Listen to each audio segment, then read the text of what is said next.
My sister said I should break up with my boyfriend because she feels like the black sheep of the family. She claims everyone favors me and my relationship, and that I'm making her feel even more left out. It started with a text.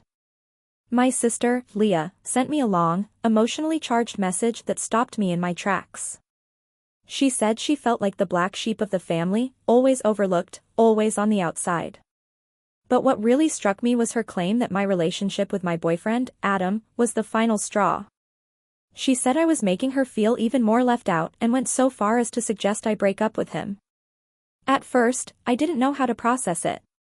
Leah and I had always been close, or so I thought. We weren't the type to argue often, but this message didn't just feel like a disagreement, it felt like a deep wound being exposed. She poured out years of pent-up frustration, recounting moments where she believed I was the golden child. She felt our parents doted on me, praised my achievements, and supported my decisions more than hers. In Leah's eyes, Adam was just another symbol of the favoritism she thought defined our family dynamic. She claimed that everyone was thrilled about my relationship, showering us with attention, while her life and struggles barely registered.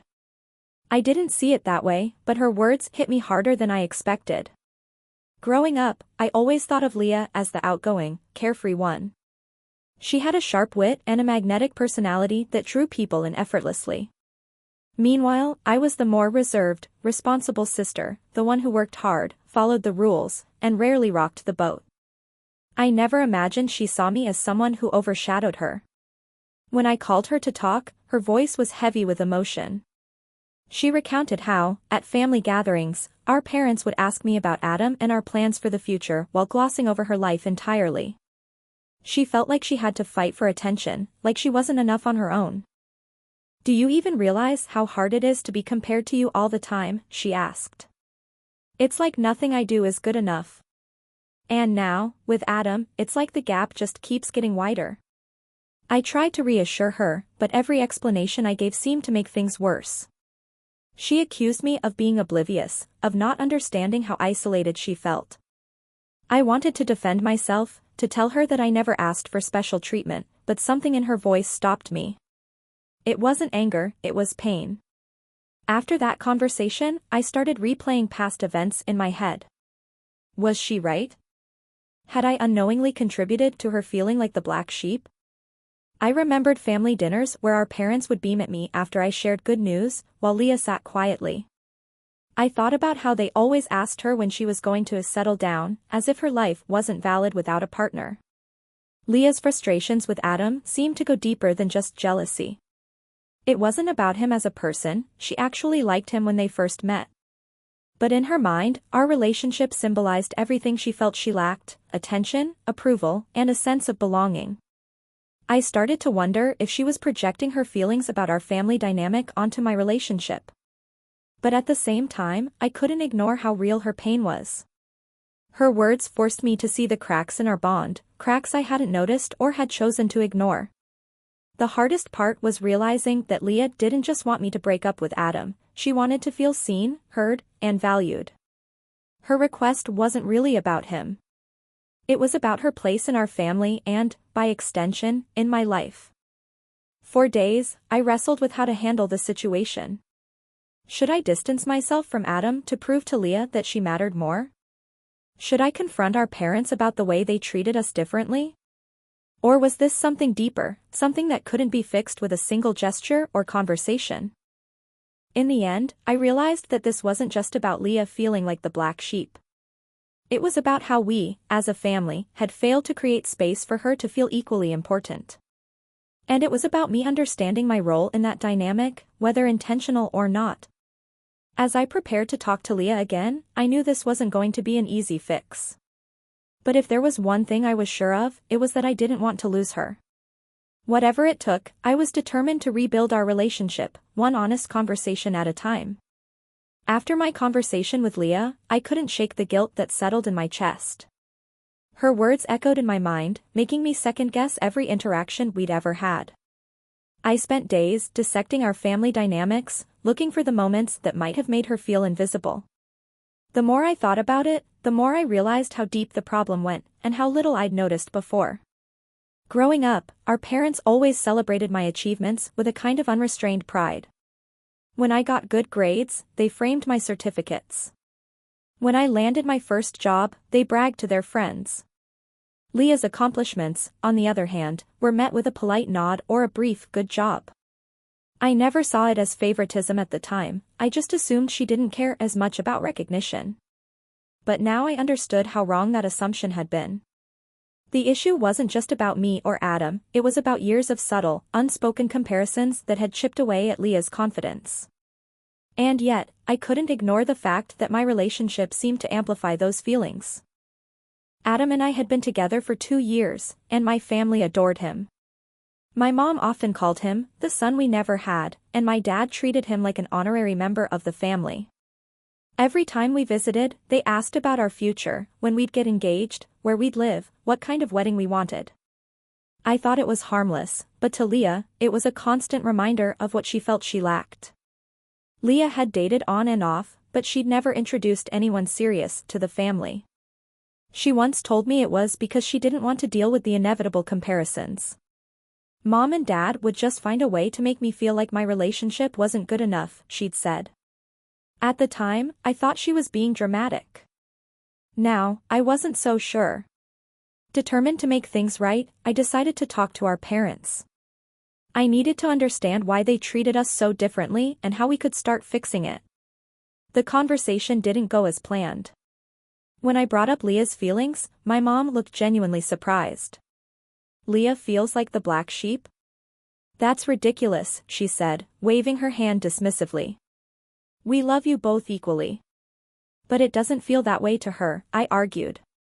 "She thinks you favor me, especially when it comes to Adam." My dad chimed in. "We just want what's best for both of you. It's not our fault Leah hasn't found someone serious yet." The comment stung, even though it wasn't directed at me. It was exactly the kind of attitude that had pushed Leah into feeling like an outsider. I tried to explain how their words and actions had affected her, but they didn't seem to fully grasp it. "She needs to stop being so sensitive," my mom said.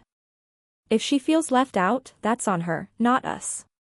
Frustrated, I realized that changing their perspective was going to take more than one conversation. But I wasn't ready to give up. If Leah felt unseen by our parents, then I would have to be the one to show her that she mattered. I called Leah that evening. "I talked to Mom and Dad," I said, bracing for her reaction. "And," she asked, her tone laced with skepticism. "They don't get it, at least, not yet. But I do, and I want to make this right." Leah sighed. "It's not just about Mom and Dad, you know. It's about us, too. I feel like I'm always competing with you, and I hate it. I don't want to feel this way, but I don't know how to stop." Her honesty caught me off guard. I'd been so focused on our parents' role in this that I hadn't considered how much work I needed to do to repair my relationship with Leah. "I don't want you to feel like you're competing with me," I said. "You're my sister, and I want us to be on the same team. If there's anything I can do to make things better, just tell me." There was a long pause before Leah replied. "Maybe just stop letting Adam be the center of everything. I like him, but sometimes it feels like he's all anyone cares about." Her words stung, but I knew she wasn't asking me to choose between her and Adam. She was asking me to find balance, to make space for her in a way that didn't diminish my relationship with him. As we ended the call, I felt a small glimmer of hope. It wasn't a solution, but it was a start. For the first time in years, it felt like Leah and I were finally beginning to understand each other. After my call with Leah, I started noticing things I hadn't before. It wasn't just my parents who subtly favored me, our entire family dynamic seemed to revolve around unspoken hierarchies. The way our relatives treated us, the way our family friends asked about our lives, it all fed into the same narrative. I was the successful sister with a stable relationship and a promising future, while Leah was the wild card, struggling to carve out her own path. What struck me most was how insidious these patterns were. They weren't loud or overt, they were quiet, almost invisible, but undeniably there. At family gatherings, my achievements were celebrated, while Leah's were acknowledged with faint smiles and half-hearted congratulations. If she voiced frustration or challenged anyone, she was labeled as too emotional or difficult. Leah had always been more outspoken than me, more willing to challenge our parents' expectations. As a teenager, she rebelled against their strict rules, while I played the role of the obedient daughter. Looking back, I realized how much that dynamic had shaped our roles in the family. My compliance earned me praise, while her defiance earned her judgment. But was that favoritism, or was it just the natural consequence of how differently we approached life?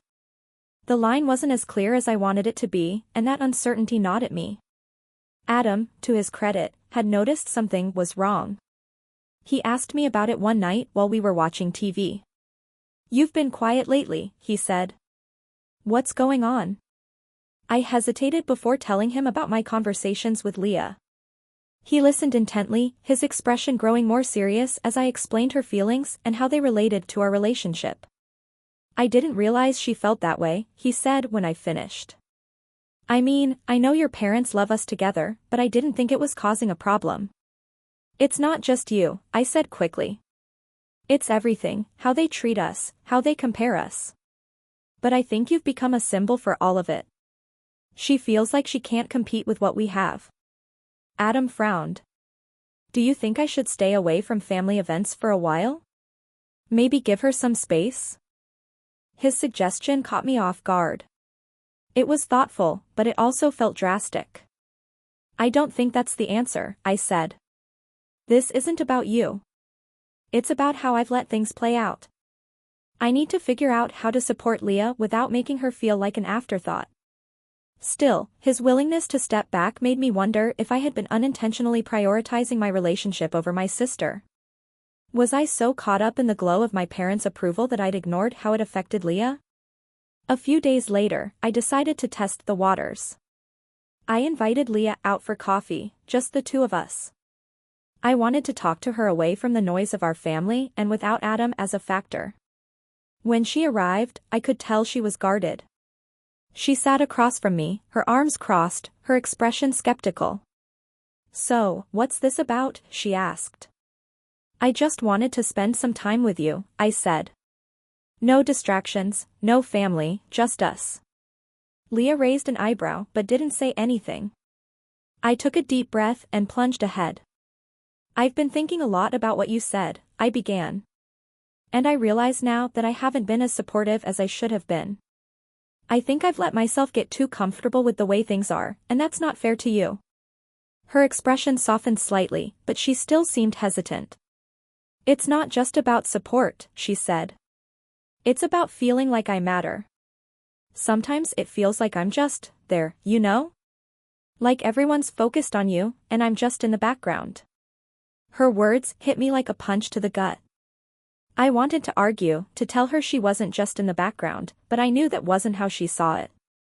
And if that was her reality, then it was real enough. "I don't want you to feel that way," I said. "And I'm going to do whatever it takes to change that. I can't fix everything overnight, but I want us to figure this out together." Leah looked at me for a long moment, her expression unreadable. Finally, she nodded. "Okay," she said quietly.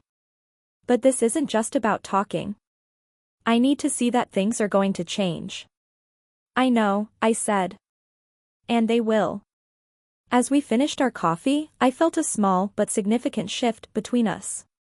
It wasn't a resolution, but it was a step in the right direction. For the first time, I felt like Leah and I were finally starting to understand each other, not as rivals, but as sisters. The weeks after my coffee with Leah were filled with small but intentional changes. I started making an effort to prioritize her, carving out time to spend together without the shadow of family expectations or comparisons hanging over us. We went to movies, took long walks, and even stayed up late one night binge-watching a trashy reality show we used to love as teenagers. For the first time in years, it felt like we were reconnecting.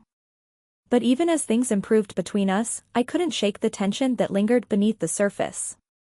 Leah's resentment toward Adam and the way our parents idolized our relationship still felt like an unresolved storm cloud. And then, just when I thought we were turning a corner, it all came crashing down at a family dinner. It started innocently enough. My mom asked me about a trip Adam and I had been planning, and before I could even answer, Leah cut in. "Do you ever get tired of talking about them?" she asked, her tone sharp. The room fell silent. My mom looked stunned, while my dad frowned in disapproval. "Leah, what's that supposed to mean?" he asked. "It means that every conversation in this family revolves around her and Adam," Leah snapped. "Meanwhile, no one even asks me how I'm doing. But that's nothing new, right?" Her words hung in the air like a grenade about to go off. I could see the anger in her eyes, but more than that, I saw the hurt. "Leah, that's not fair," my mom said. "We care about you just as much as we care about H." "Really?" "Because it sure doesn't feel that way," Leah shot back. "Do you even know what's going on in my life right now? Do you know how hard I've been working to get that promotion at work? Or that I've been seeing someone for the past 3 months?" The room went completely still. I stared at Leah, stunned. She hadn't mentioned anything about a relationship, not to me, not to anyone. "You're seeing someone?" I asked softly. Leah turned to me, her expression a mix of defiance and vulnerability. "Yes, I am. But I didn't tell you because I knew it wouldn't matter. No one in this family would care, because it's not Adam. It's not picture perfect." The bitterness in her voice cut deep. I wanted to tell her she was wrong, but I knew this wasn't the time to argue. This was her moment, and I wasn't going to take it from her. "Leah, I care," I said quietly. "I want to know about your life, about him, everything. And I'm sorry if I've made you feel like I didn't." For a moment, her expression softened, but then my dad spoke up. "Leah, you're overreacting. No one's ignoring you. Maybe if you'd stop being so defensive all the time." "That's enough," I interrupted, my voice firmer than I expected. "Dad, this isn't about Leah being defensive. This is about us not listening to her. And she's right, we've been so focused on me and Adam that we've completely overlooked her." The table went quiet again, but this time, it felt different. My parents looked uncomfortable, but they didn't argue. Leah stared at me, her eyes wide with surprise. After dinner, Leah pulled me aside. "Why did you do that?" she asked. "Because you were right," I said. "And because I don't want to lose you." She nodded, her eyes glistening with unshed tears. "I don't want to lose you either." In the weeks that followed, things began to shift. Our parents started making a conscious effort to include Leah in conversations and celebrate her achievements. I made it a point to ask about her relationship and cheer her on in her career. Slowly but surely, the gap between us began to close. As for Adam, he became a part of the solution rather than the problem. He started stepping back at family events, letting Leah take the spotlight when she needed it. And when Leah finally introduced her boyfriend, Adam went out of his way to make him feel welcome.